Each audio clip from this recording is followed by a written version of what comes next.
Ezekiel 47, the river of the temple. The man brought me back to the entrance of the temple, and I saw water coming out from under the threshold of the temple towards the east. For the temple faces east, and the water was coming down from under the south side of the temple, south of the altar.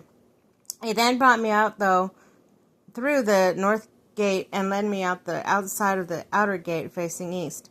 And the water was trickling from the south side.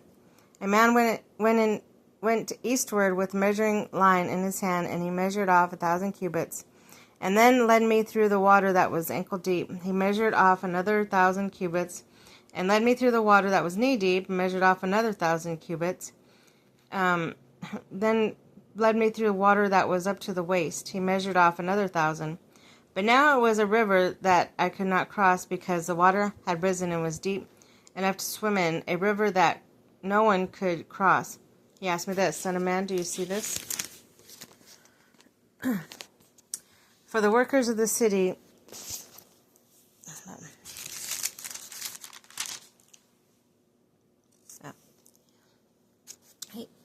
he led me back to the bank of the river. Then when I arrived, he saw a great number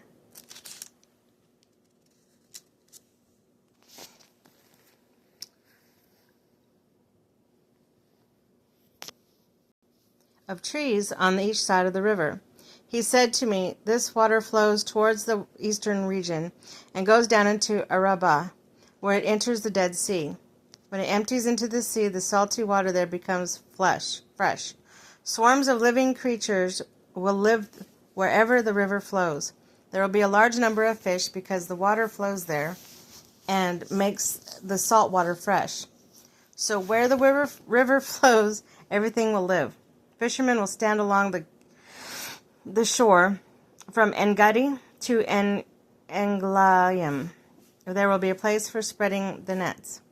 The fish will be many kinds, like the fish of the Mediterranean Sea. But the swamps and the marshes will not become fresh, and they will be left for salt. Fruit trees of all kinds will grow along both banks of the river. Their leaves will not wither, nor will their fruits fail. Every month they will bear fruit, because the water from the sanctuary flows to them. Their fruit will serve for food, and their leaves for healing. The boundary for the land. This is what the Sovereign Lord says. These are boundaries of land that you will divide among the 12 tribes of Israel as their inheritance, with 2 portions for Joseph. You are to divide it equally among them, because I swore with uplifted hand to give it to your ancestors. This land will become your inheritance. This is to be a boundary of the land. On the north side, it will run from the Mediterranean Sea by the Hethalah road past Lebo Haman to Zedad, Berotha, and Sabrem, which lies in the border between Damascus and Hamath, as far as Hazer Hittikon, which is the border of Haran. The boundary will extend from the sea to Hazar Enan along the northern border of Damascus, with the border of Hamath to the north. This will be the northern boundary. On the east side, the boundary will run between Haran and Damascus, along the Jordan, between Gilead and the land of Israel, to the Dead Sea, and as far as Tamar. This will be an eastern boundary. On the south side, it will run from Tamar as far as the waters of Meribah, Kadesh, and along the Wadi of Egypt to the Mediterranean Sea. This will be the southern boundary.